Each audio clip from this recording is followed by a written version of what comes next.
Newark Public Schools. Mother's a janitor here. Probably snuck in while Mama was mopping floors. Dr. Gregory Sullivan holds Patricia's note card up, squints like he's examining trash.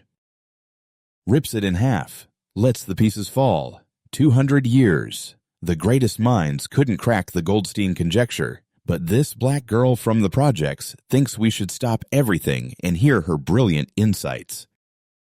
This is what happens when we lower standards. He grinds the paper under his shoe, turns his back completely. Patricia Ingram, 15 years old. Stands anyway, voice quiet but steady. Sir, I believe it can be solved. The room erupts, laughter like thunder. 800 people.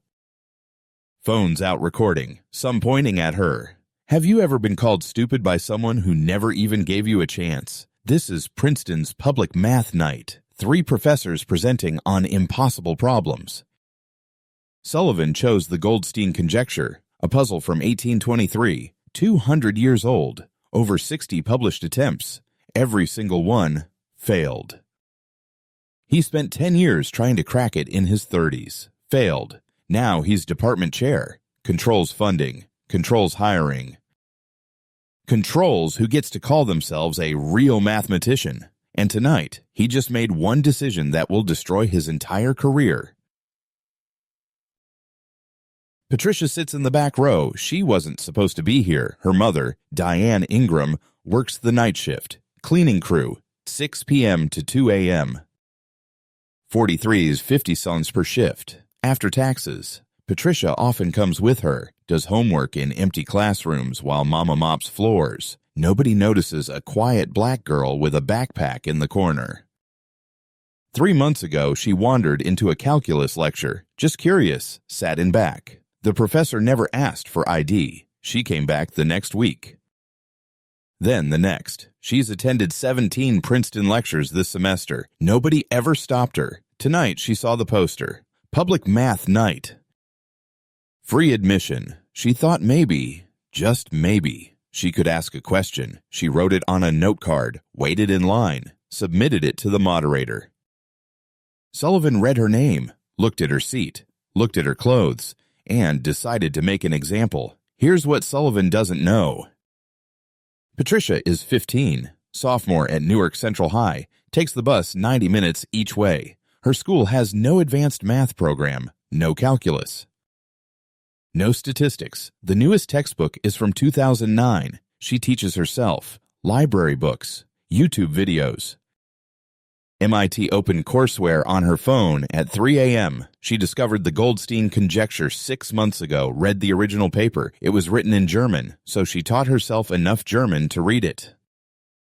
The problem fascinated her, not because it was famous, because everyone was asking the wrong question. She's been working on it every night, filling notebooks. Testing ideas. She thinks she found something. A way in, a door nobody else saw, but she's never told anyone.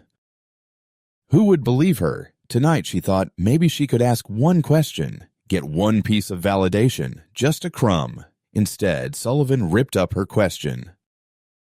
Made 800 people laugh at her. And now, she's standing. Everyone is staring. Phones recording. Her mother watches from the side door, still in her cleaning uniform, tears streaming down her face. Sullivan turns back to the podium, dismisses her with a hand wave. Security, please escort this young lady out. She's disrupting a private academic event. 2 security guards start moving toward her row. But then, a voice cuts through. Gregory, she submitted a question during open Q&A. You can't remove her for asking a question. Professor Raymond Clark. Visiting scholar from Stanford. One of the panel guests, a black man in his 60s, one of only 3 black mathematics professors in the entire Ivy League. Sullivan's jaw tightens. Raymond, this isn't a question. This is a disruption. Clark stands, walks to the microphone, looks directly at Patricia. What's your name? Patricia's voice shakes. Patricia Ingram, sir. Miss Ingram, you said you believe the Goldstein conjecture can be solved. Why? The room goes quiet. 800 people waiting. Sullivan interrupts. Raymond, we don't have time for this. She's a child. She doesn't understand what she's talking about. Clark doesn't break eye contact with Patricia. Miss Ingram, why do you believe it can be solved? Patricia takes a breath, and this is where everything changes. What would you say if you had one chance to prove you weren't stupid to 800 people who already decided you were? Patricia's voice is barely audible at first, then stronger. Because everyone's been answering the wrong question for 200 years. Sullivan laughs, sharp, cutting. Oh, this should be good. Please enlighten us. What question have Gauss, Euler, and Riemann been answering wrong? Patricia doesn't sit down, doesn't look away.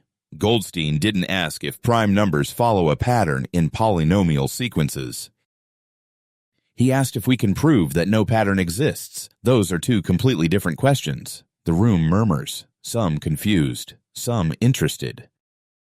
Dr. James Mitchell, guest panelist from MIT, leans forward. Sullivan's smile vanishes. You're playing word games. That's not mathematics, it's philosophy. It's not word games, sir, it's the foundation. Patricia's voice is steady now. Everyone's been trying to find the pattern, but Goldstein's original question was whether we can prove the pattern is impossible to find with current methods. And if we can prove that, then we know we need new methods. Clark nods slowly. Gregory, she's describing metamathematics. Proof of unprovability. Sullivan's face reddens. She read the English translation and misunderstood it. The original German is very clear. Patricia's voice is steady now. Clear. I read the original German, sir, from the rare books room, 3rd floor, shelf M43. Handwritten, 1823. Dead silence. The word he used was unvorhersehbar, unpredictable. Not non-existent. Sullivan stares at her. You read the original German manuscript? Yes, sir. I taught myself German to read it. Mitchell stands up. Wait, she's right about the translation. I've read the original too. The English version from 1962 changed the meaning slightly. Sullivan turns on Mitchell. James, don't encourage this. She's a high school student who wandered off the street. She's a high school student who taught herself German to read a 200-year-old mathematical paper. That's more than most of my grad students do. The room's energy shifts. People whispering, some nodding. Sullivan sees he's losing control. His face hardens. Fine. You're so brilliant, Miss Ingram. Prove it right now. Come up here. Explain your revolutionary insight to everyone. You have 10 minutes. Clark steps forward. Gregory, that's not fair. She's 15. She hasn't prepared a presentation.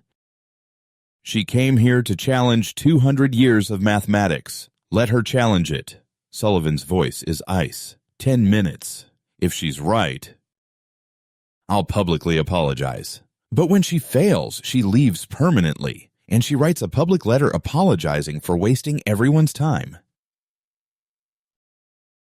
Patricia's hands shake. This is a trap. She knows it. 10 minutes to explain months of work in front of 800 people. Live streamed, recorded. If she fails, she's not just wrong. She's the example, the cautionary tale. The diversity case who proved Sullivan right. Her mother's voice cuts through. Baby, you don't have to do this. Diane Ingram steps forward, still in her uniform. Cleaning gloves tucked in her belt. Patricia looks at her mother, at Clark, at Sullivan's smug face, at 800 people waiting for her to fail. She walks toward the stage. I accept. The room erupts, but different this time, not laughter. Anticipation, phones up, recording, live stream viewers jumping from 50,000 to 80,000. Sullivan smiles. Hands her a marker, points to the massive whiteboard. 10 minutes, starting now. A countdown appears on the screen behind her. 10 hunted. The clock starts. Can a 15-year-old girl with a marker and 10 minutes do what 2 centuries of geniuses could not? Patricia stands at the whiteboard, marker in hand, 800 people staring. The countdown reads 9:45. Her hand shakes. She writes the first line, letters. not numbers. The Goldstein conjecture. Original question. 1823. She turns to face the audience. Every attempt for 200 years tried to find the pattern. But Goldstein wasn't asking about the pattern. He was asking if we could prove no pattern exists that we can see with our current tools. 9:20. Sullivan crosses his arms. You're stalling. That's not mathematics. That's philosophy. Patricia doesn't respond to him. She writes again. Obstacle 1. The philosophical trap. If you spend 200 years looking for something that isn't there, you'll never find it, but you also can't prove it isn't there, unless you change what you're looking for. Dr. Mitchell sits forward. She's talking about Gödel's approach, incompleteness theory. Patricia nods. Yes, sir. Kurt Gödel proved in 1931 that some things cannot be proven inside a system. You have to step outside the system. Goldstein's question is the same. We can't prove unpredictability from inside traditional number theory. We need a new framework. 8:50. The room quiets. People are actually listening now. Patricia draws a simple diagram. 2 circles. One labeled local behavior. One labeled long-term behavior. Obstacle 2, the density paradox. Prime gaps. Look random, but random doesn't mean structureless. It means the structure is too complex for our current tools to see. Every prior attempt used continuous mathematics. Calculus, analysis, integration. She draws an arrow between the circles, but prime numbers are discrete. Individual, separate. You can't use smooth, continuous tools to study discrete objects. That's like trying to count atoms with a ruler. 8:10. A student in the third row raises his hand. Sullivan nods at him. Thomas Ellis, Sr., Sullivan's research assistant. Miss Ingram, that's a nice metaphor, but where is the actual mathematics? You're just describing the problem everyone already knows. Patricia looks at him, then back at the board. Obstacle 3, the false choice. Traditional analysis forces you to pick. Do you study local behavior or long-term behavior? Do you use discrete methods or continuous methods? But Goldstein's conjecture lives in the space between. 7:30. She writes faster now, more confident. At the boundary between local and long-term, there's a transition point, a single mathematical moment where both exist simultaneously. That's not a weakness. That's the door. She draws a new symbol, a bridge between her 2 circles. I call this a dual space operator. It lets you analyze both discrete and continuous properties at the exact same instant. At the boundary, Mitchell stands up, pulls out his phone, starts calculating. Sullivan's jaw tightens. You can't just invent new operators. That's not how mathematics works. 7 o'clock. Patricia turns to him. Sir, when Leibniz invented calculus, he invented new operators. When Fourier studied heat, he invented new transforms. Every breakthrough required inventing something new. You're not Leibniz. You're not Fourier. You're a child. Then challenge my mathematics, sir, not my age. The room reacts, whispers. Someone claps once. Then stops. 6:40. Thomas Ellis stands again. Dr. Sullivan, I think I see a problem. Look at her diagram. She's combining asymptotic behavior with local density, but those are fundamentally incompatible. That's a freshman mistake. Several people nod. Sullivan smiles. Miss Ingram, Mr. Ellis has a point. You've conflated 2 different mathematical domains. They can't be analyzed together. Patricia studies her board for 5 seconds. Doesn't speak. Then she circles a section. Mr. Ellis, you're right that asymptotic and local are different. But look closer. I'm not conflating them. I'm analyzing their boundary. 600. She draws a new line. At the transition point, there's one infinitely brief moment where a sequence is neither fully local nor fully asymptotic. It's both. Traditional math forces you to pick one. My operator captures that single instant. She writes a new expression. If you measure the gap pattern at position n, that's local. If you measure the trend as n approaches infinity, that's asymptotic. But at the exact boundary, For one mathematical instant, the local gap equals the long-term trend. That instant exists, and it's calculable. Mitchell looks up from his phone. Wait, she's describing a dual limit operator. I've never seen this application, but the boundary condition she's describing is mathematically valid. Sullivan stands, walks to the board, studies it. 520, he points to her operator. This is speculation. You haven't proven this boundary exists. Not in 10 minutes. No, sir, but I can show why it must exist, she writes quickly, 3 lines of logic. Prime numbers are discrete. Sequences are discrete, but distributions are continuous functions. The only way a discrete object can have a continuous distribution is if there's a boundary where discrete becomes continuous. That boundary must exist, and my operator describes it. 500. Dr. Sarah Bennett, the third panelist, speaks for the first time. That's actually a compelling argument. She's using proof by necessity. Sullivan's face darkens. A framework is not a proof. She hasn't actually solved anything. 440, Patricia sets down the marker, faces him directly. Sir, you're right. I haven't shown you the complete proof, but I've shown you something nobody has seen in 200 years.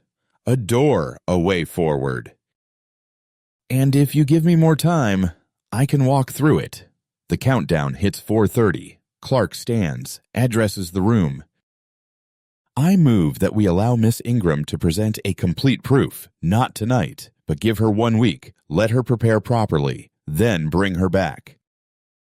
Let the panel evaluate it fully. Will they give a 15-year-old girl a second chance? Or is this where her dream dies? In front of 800 witnesses. Sullivan turns to Clark, voice ice cold. Raymond, you can't be serious. We don't run a charity here. I'm completely serious. She's demonstrated a novel approach. She deserves a fair evaluation. She's demonstrated nothing. She drew some circles and invented a fancy name. Any undergraduate could do that.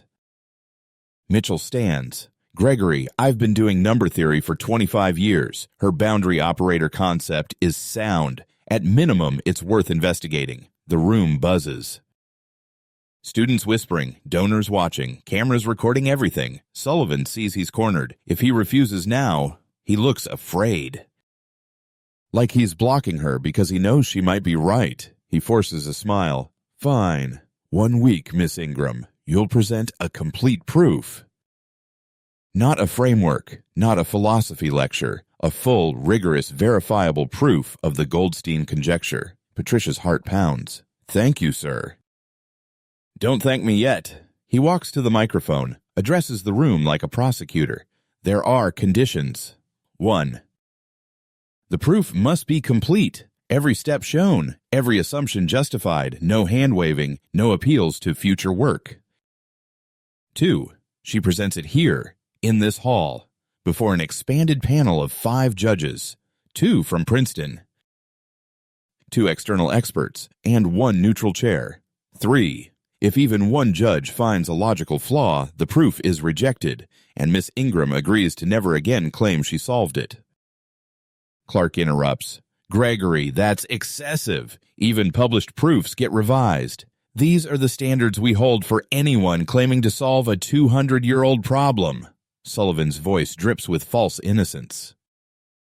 Or do you think we should lower them, just for her? The trap is obvious. Patricia sees it. Clark sees it. But there's no way out.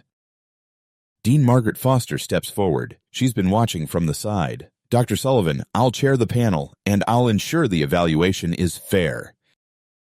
Sullivan's smile doesn't reach his eyes.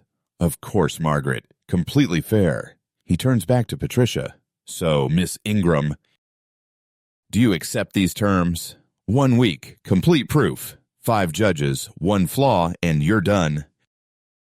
Patricia looks at her mother. Sure. Diane's face is streaked with tears. She's shaking her head slightly. Don't do it, baby. Don't let them hurt you again. Patricia looks at Clark. He nods once, encouraging, but honest. This will be brutal.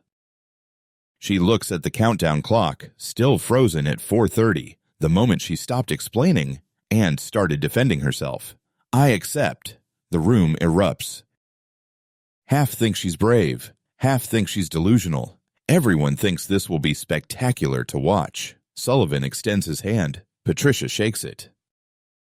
His grip is crushing. He leans in, whispers so only she can hear. You just ended your mother's career too. When you fail, everyone will know the janitor's kid wasted Princeton's time.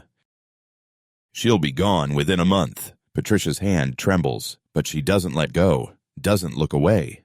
Dean Foster announces the date. Friday, 1 week from tonight, 7 p.m., same location. We'll open it to the public again and live stream it. Within 20 minutes, the video clips are everywhere. Teen challenges Princeton professor on 200-year math problem. 15-year-old girl versus Ivy League mathematics. Janitor's daughter claims she solved the impossible. By midnight, the main clip has 500,000 views. Comments split 50-50. She's incredibly brave. She's incredibly stupid. This is what courage looks like. This is what arrogance looks like. I hope she destroys him. I hope he destroys her. The hashtag trends. Hashtag Goldstein challenge people taking sides. Mathematics forums exploding with debate. Is this possible? Can a teenager actually do this? Most professional mathematicians say no, politely. They admire her courage, but the math doesn't lie. 200 years of failure means something. A few say maybe, very quietly. Because if she's right, and they dismissed her, they'll look foolish forever. Patricia gets home at 11 p.m., their apartment, 40 minutes by bus from Princeton. 1 bedroom, she sleeps on the couch. Her mother sits beside her, holds her hand. Baby, you don't have to do this. We can move. Find another job. You can go to a different school. Patricia shakes her head. Mama, if I don't do this, then every girl like me will keep getting treated like I got treated tonight. Someone has to show them we're not stupid. You're 15, Patricia. This isn't your job. Then whose job is it? Diane has no answer. Patricia opens her notebook. 7 days. 168 hours. She has half the proof done. The other half, still missing pieces. She starts writing. Somewhere across town, Sullivan sits in his office, smiling. He's already chosen his 2 external experts. Both are his former students. Both owe him their careers. The fix is in. Day 1, Monday morning. Patricia doesn't go to school. Her mind screams with equations. Her mother calls her in sick. Goes to work. Patricia has the apartment alone. She spreads 17 notebooks across the floor. 6 months of work. Every dead end. Every breakthrough. The core problem is clear. She needs to prove the boundary exists. The moment where discrete becomes continuous. Where local becomes asymptotic. But frameworks don't win. Proof wins. She works until 3 a.m., sleeps for 2 hours, continues. Day 2, Tuesday. Maya Richardson shows up. Her best friend, holding food. You look like death. Patricia barely looks up. I'm fine. When did you last eat? Patricia can't remember. Maya makes her eat, sits across from her. Explain it to me. Maya, you wouldn't understand. Then make me understand. Pretend I'm 5, Patricia sighs, but explaining it simply reveals gaps in her logic, places where she assumed things she hadn't proven. Maya can't check the math. But she can ask, how did you get from this step to that step? 3 times, Patricia realizes she doesn't have a good answer. 3 holes. She stays up until 5 a.m. fixing them. Day 3, Wednesday. Patricia goes to Princeton Library, needs the original Goldstein papers, including damaged sections. She uses her mother's employee ID for the rare books room. The librarian recognizes her from the video. You're that girl. The librarian smiles. 3rd floor. Take your time. Patricia photographs every page. Margins, crossed out sections, faded parts. Then she notices something. Page 31. Goldstein crossed out a paragraph, heavily. She holds it to the light. Barely makes out words underneath. Latin. One sentence. Quod demonstrari non potest, monstrari potest. What cannot be proven can be demonstrated. Her heart stops. Goldstein knew. 200 years ago, he knew the proof was impossible with his era's mathematics. He left a path for someone with better tools.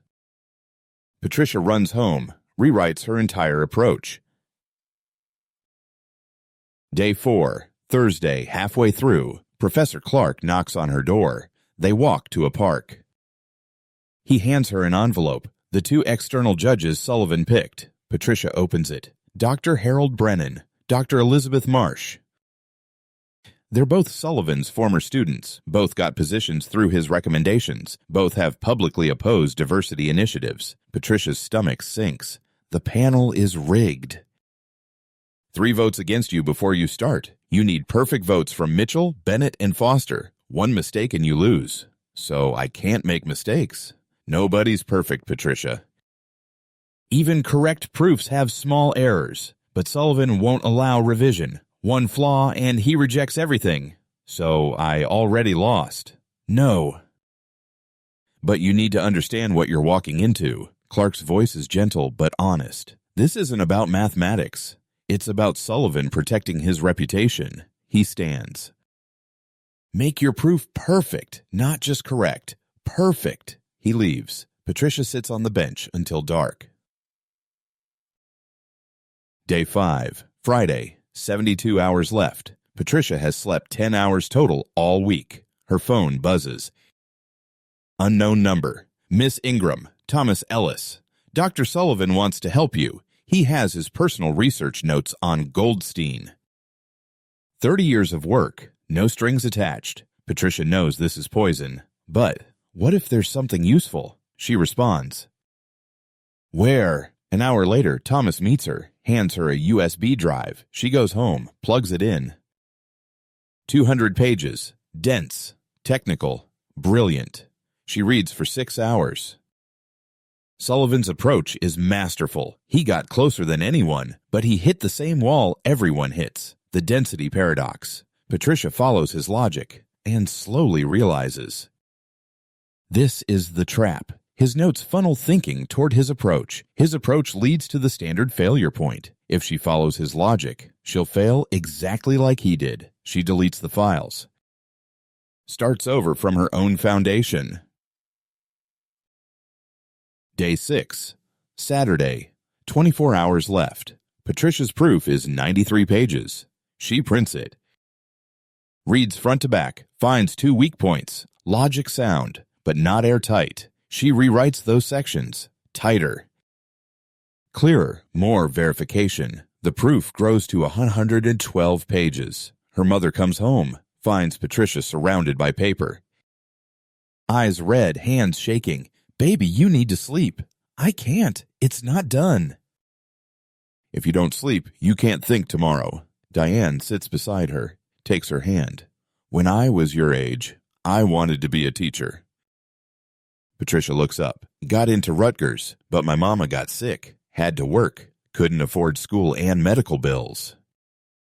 So I cleaned houses, then offices, then universities. Her voice cracks. Smart doesn't matter if they decide you don't belong.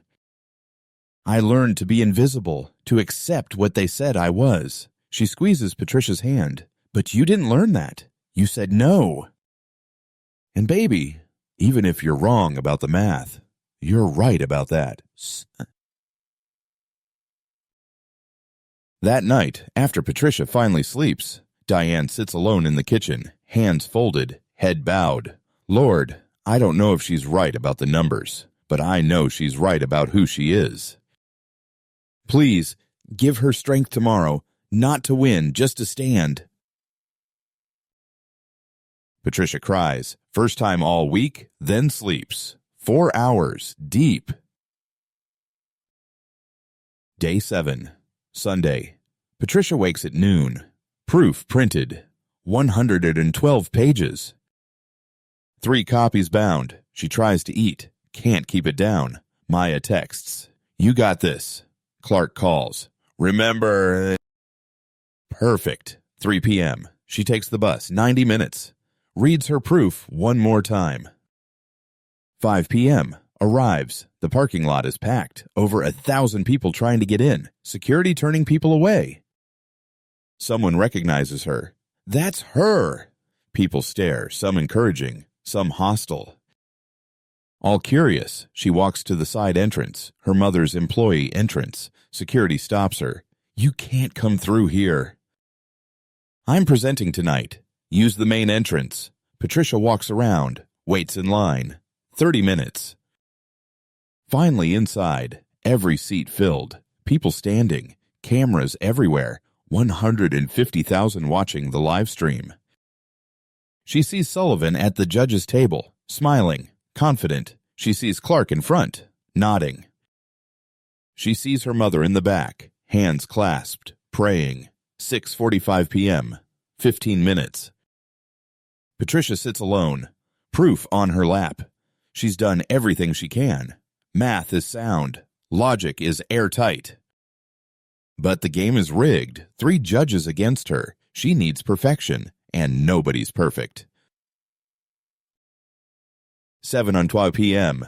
Dean Foster opens the session. The room is packed beyond capacity. Fire marshals watching nervously. "Welcome to this special evaluation." Miss Patricia Ingram will present her proof of the Goldstein conjecture. The panel of 5 will verify. Questions allowed throughout. "Miss Ingram, you may begin." Patricia walks to the front. Sets down her bound proof. Distributes copies to each judge. Sullivan flips through his copy. Doesn't read it. Just counts pages. 112 pages. This should take a while. Patricia begins. Her voice is shaky at first, then steadier. She walks through the framework, the philosophical reframing, the 3 obstacles, the boundary concept. 30 minutes in, she introduces the dual space operator. Shows why it must exist, proves the boundary is real. Mitchell takes notes furiously. Bennett nods along. Foster listens carefully. The 2 external judges, Brennan and Marsh, sit with arms crossed, faces blank. 1 hour in, Patricia moves to the critical section, the recursion proof, where every prior attempt failed. She explains how prime gaps behave at the boundary. How local and asymptotic merge for one calculable instant. Sullivan interrupts. "Miss Ingram, on page 67, you reference a theorem by Kowalski from 1998. Kowalski's work was on elliptic curves, not prime distributions. How do you justify using it here?" Patricia freezes for a moment. "Sir, I'm not using Kowalski as direct proof. I'm using it as structural inspiration. On page 68, I rebuild the framework from prime axioms." "It's a parallel construction." Mitchell checks page 68. "She's right. It's analogous reasoning, not direct application." Sullivan's jaw tightens. "It's a sloppy citation, misleading." Foster intervenes. "Gregory, the citation is clear. She labels it as analogous." "Continue, Miss Ingram." Patricia continues, but her confidence is shaken. Sullivan found something to attack. What else will he find? 1 hour, 30 minutes. She reaches the convergence proof, the final piece. The part that proves the sequence reaches a finite limit. She explains the logic. Step by step. Careful, precise. Brennan, one of Sullivan's picks, raises his hand. "Miss Ingram." "Your convergence relies on lemma 9 on page 89. But I don't see lemma 9 anywhere in my copy." Patricia's blood goes cold. She flips to page 89, blank. The page is there, but it's empty. No lemma 9. She checks her own copy. Same thing.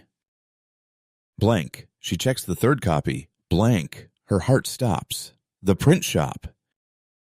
When she printed the final version this morning, the printer jammed at page 89. She reprinted it, but somehow the file got corrupted. Lemma 9 is missing from all 3 copies. Sullivan smiles. Leans back in his chair. "Miss Ingram, without lemma 9, Your entire convergence proof is unsupported. The logic fails. Do you have lemma 9 or not? Patricia stands frozen. 1,000 people watching. 150,000 online. The proof that took 7 days. That cost her sleep. Sanity, everything, is missing its most critical piece. What do you do when your one chance to prove yourself is destroyed by a printer malfunction? Patricia stands at the whiteboard, staring at the blank page 89. Her hands shake. Sullivan's voice cuts through. Miss Ingram, do you have lemma 9 or not? I wrote it. I know I wrote it. The printer must have. The printer, of course. How convenient. The room murmurs, people whispering, some sympathetic, most skeptical. Thomas Ellis, sitting in the third row, leans to another student, loud enough to hear. I knew it. She never had a real proof. Just smoke and mirrors. Patricia's vision blurs. 7 days. Everything she had, gone, because of a corrupted file. Dean Foster speaks. Miss Ingram, can you reproduce lemma 9 now? Sullivan interrupts. Margaret, we can't allow her to write proofs during evaluation. Either she has it or she doesn't. This is exactly why we have standards. Gregory, a missing page due to technical error is different from not having the work. Is it, or is this a convenient excuse when she realized her logic doesn't hold? Patricia's voice barely audible. I can prove it. Give me 20 minutes. I can write it on the board. Sullivan stands, addresses the room like a prosecutor.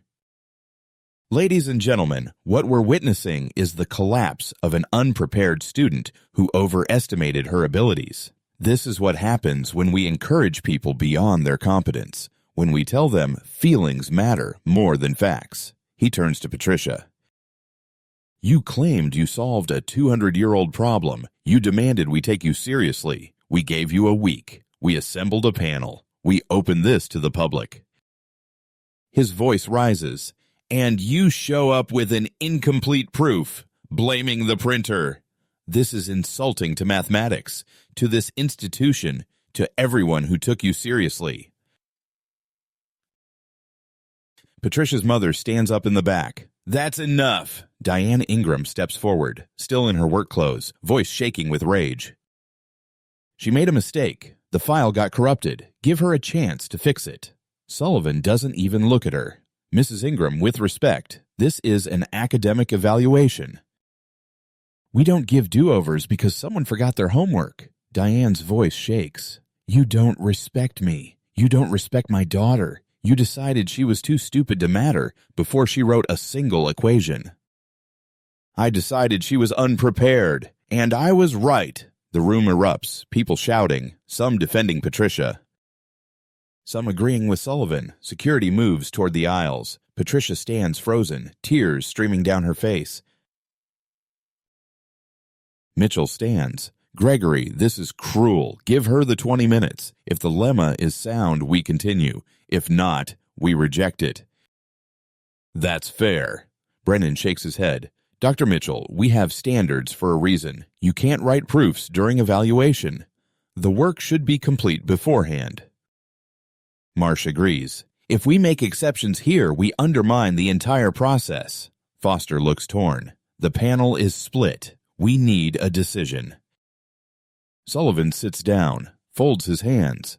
I vote we end this now. The proof is incomplete. Miss Ingram fails the evaluation. And we move on. Patricia looks at the blank page, at Sullivan's smug face, at the 1,000 people waiting for her to collapse completely. She thinks about her mother, 30 years cleaning buildings.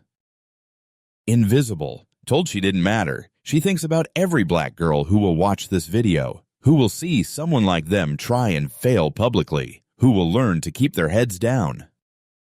She thinks about Maya's question, how did you get from this step to that step? And she remembers, lemma 9 wasn't the original proof, it was the revision. The elegant version, but there was an earlier version, longer, messier, but it worked.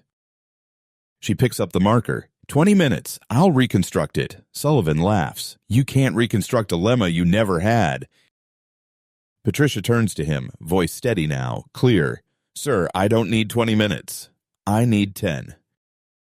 She starts writing. The room goes silent. The countdown clock appears on the screen. 10 o'clock. It starts. 9:59, 9:58, 9:57. Patricia writes fast. Her hand doesn't shake anymore. She writes the lemma statement first. Lemma 9. A bounded recursive prime sequence with specific gap constraints converges to a finite limit. 9:30. She writes the proof structure. Proof by contradiction.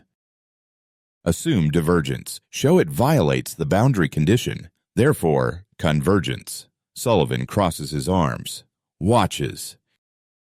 Waiting for her to fail. 9 o'clock. Patricia writes the first step. Assume the sequence diverges. Then, for any large value m, there exists a position n where the gap exceeds m. 8:40. She writes faster, but the boundary condition states that at the transition point, local gap equals asymptotic trend. If local exceeds m, then asymptotic must also exceed m. Thomas Ellis whispers to another student, She's just making this up as she goes. 8:00.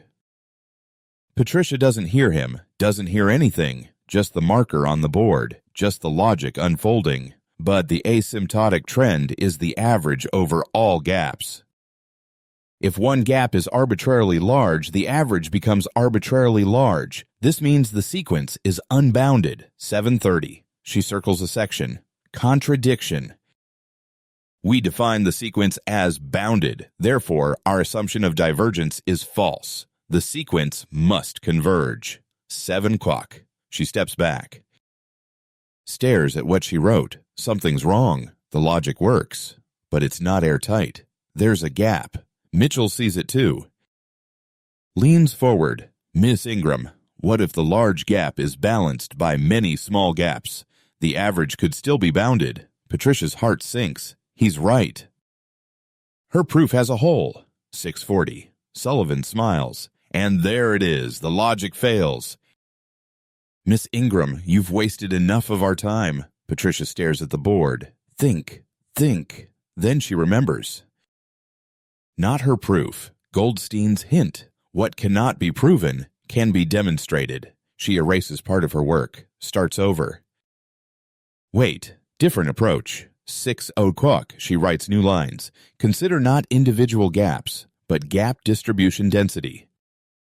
Define density function D at position n. 5:30. If sequence diverges, density becomes arbitrarily sparse. Gaps spread further apart.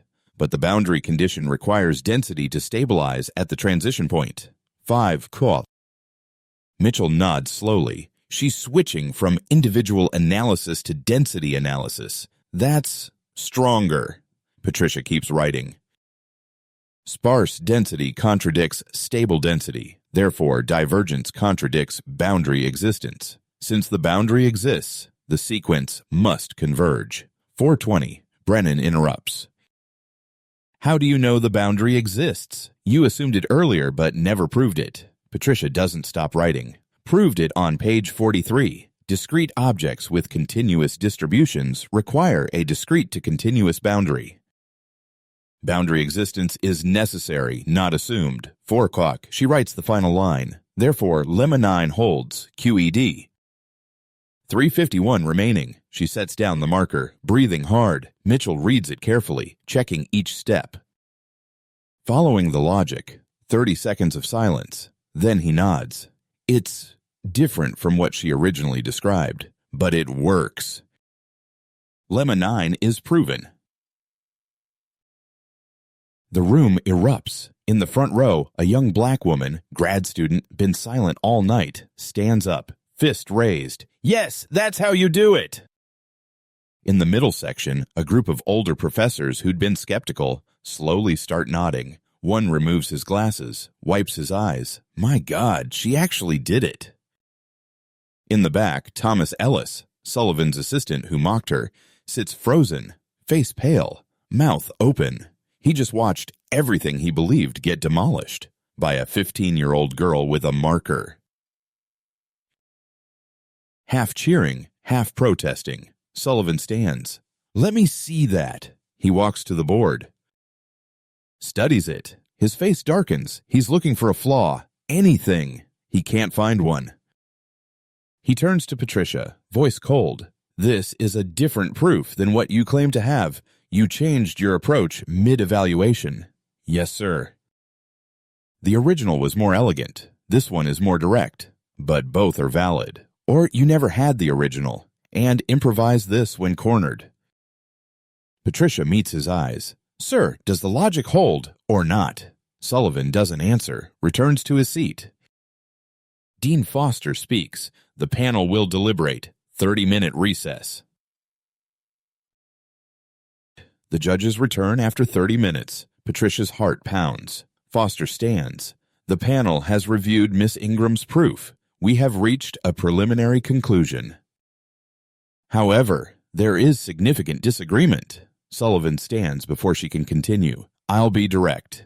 Miss Ingram's work is interesting, perhaps even novel. But the Goldstein conjecture is too important to validate based on one presentation by an unproven student. I move to require external verification before accepting this as a solution. That process could take months. He pauses, lets it sink in.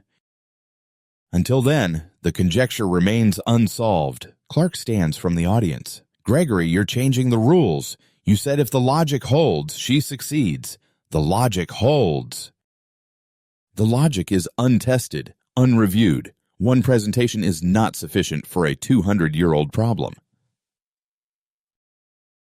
Mitchell interrupts. Actually, Gregory. He pulls out his phone. I took the liberty during deliberation of sending Patricia's proof to 3 colleagues. The room goes quiet. Dr. Carter at MIT. Dr. Patel at Cambridge. Dr. Mueller in Berlin, all specialists in number theory. He projects the emails on screen. First email. Dr. Carter, this is extraordinary. The boundary operator is genuine innovation. Preliminary review shows no logical errors. Second email. Dr. Patel, if this holds under full scrutiny, this is Field's medal-level work. The approach is unconventional, but sound. Third email. Dr. Mueller, I have verified the first 70 pages. No errors found. The reasoning is novel but rigorous. Who is this student? The room explodes. Students on their feet, cheering, shouting, phones recording everything. Sullivan's face goes white. Those are preliminary, not full reviews. Patricia stands, walks to the front, faces Sullivan directly. Dr. Sullivan, I have a question for you. A direct question, and I'd like an honest answer, in front of everyone here. She pauses. Have you read my entire proof? All 112 pages? Sullivan opens his mouth, closes it. I read the critical sections. That's not what I asked. Have you read all 112 pages? Yes or no? Silence. The entire room waiting. Sullivan's voice is barely audible. No. Patricia's voice doesn't waver. Then how can you claim it's invalid? How can you demand external verification when you haven't verified it yourself? She takes a step closer. You decided I was wrong before I wrote a single equation. Because if I'm right, if a 15-year-old black girl from Newark solved something you couldn't, then maybe your standards aren't about excellence at all. Maybe they're about keeping people like me out.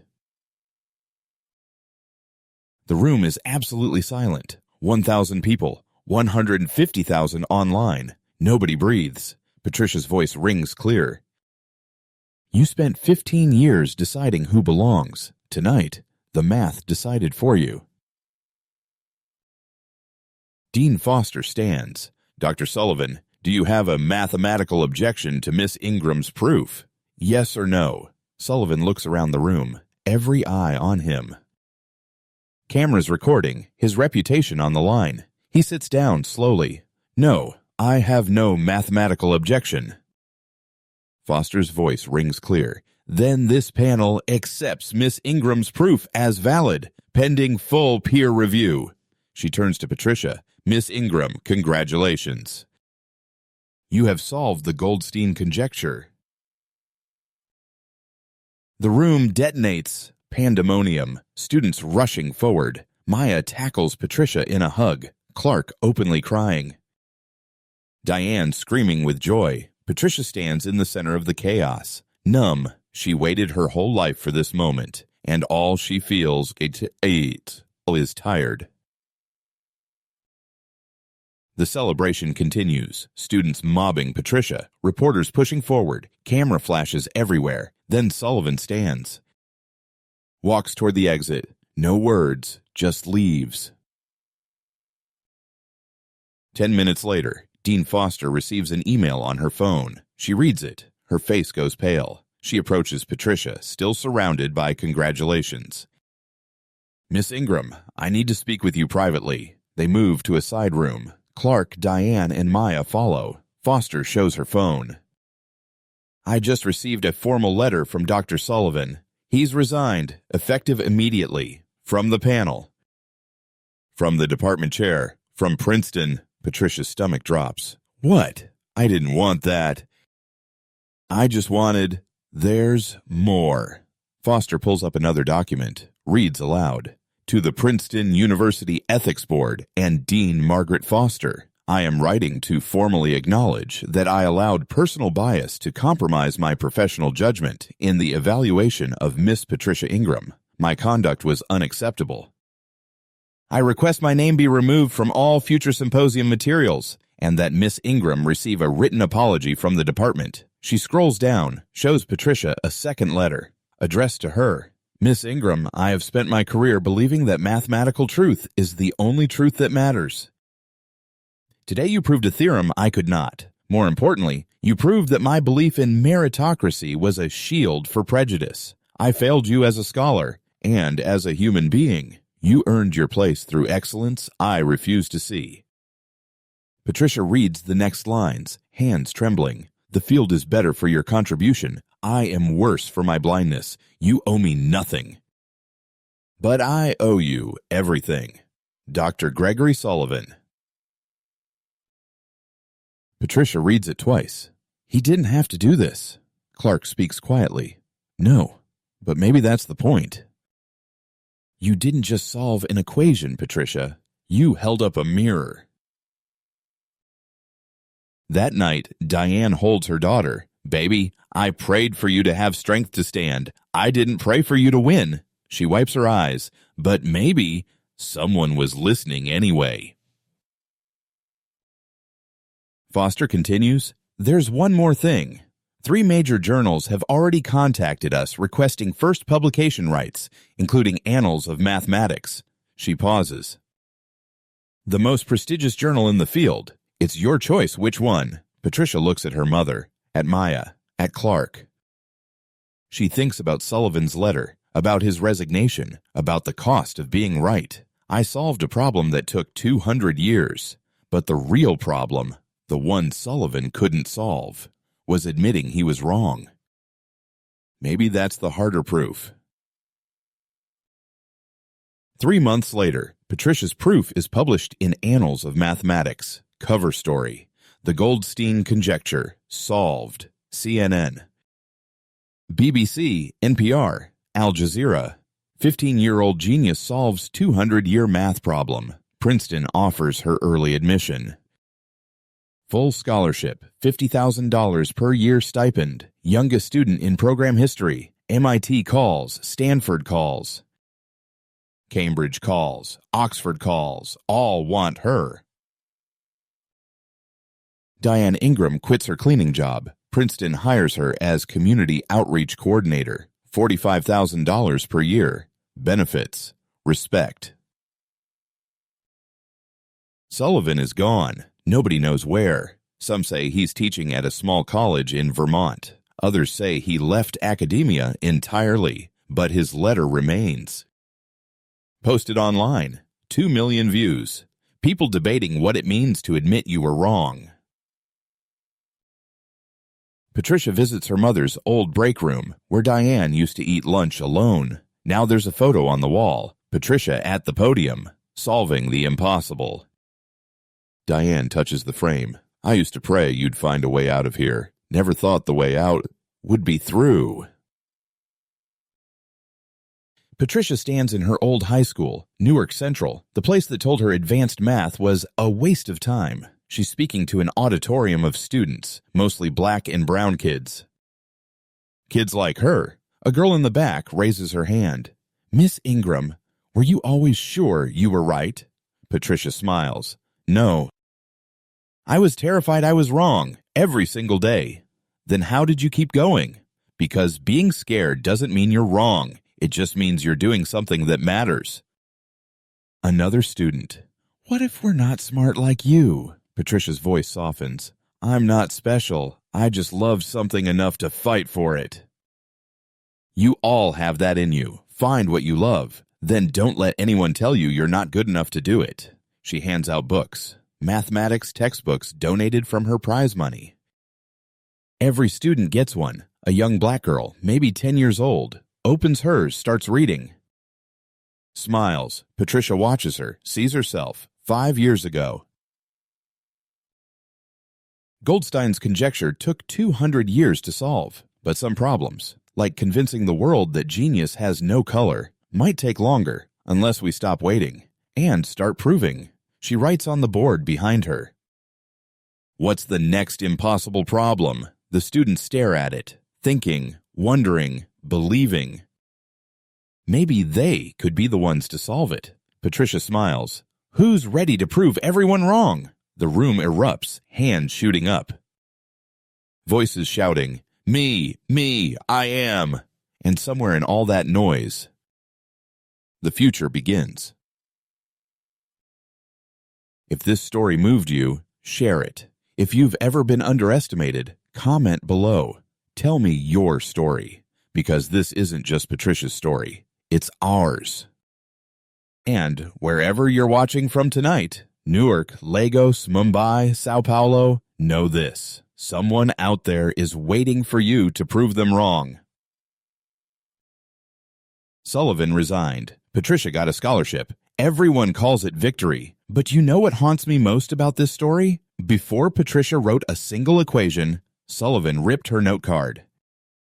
He didn't need proof she was wrong. He just needed to see where she came from. Patricia had to be perfect under impossible pressure just to get a fair evaluation. Her mother cleaned buildings for 30 years, invisible.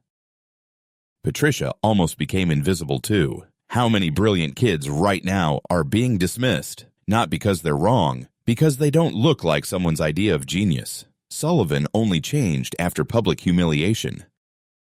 After Patricia proved him wrong in front of the world, the system wasn't built for fairness. It was built to keep certain people out. Subscribe for stories where brilliance wins despite barriers. Comment who underestimated you. Patricia proved genius only requires one thing: refusing to believe you're not good enough. Their doubts don't define your limits. Your courage does.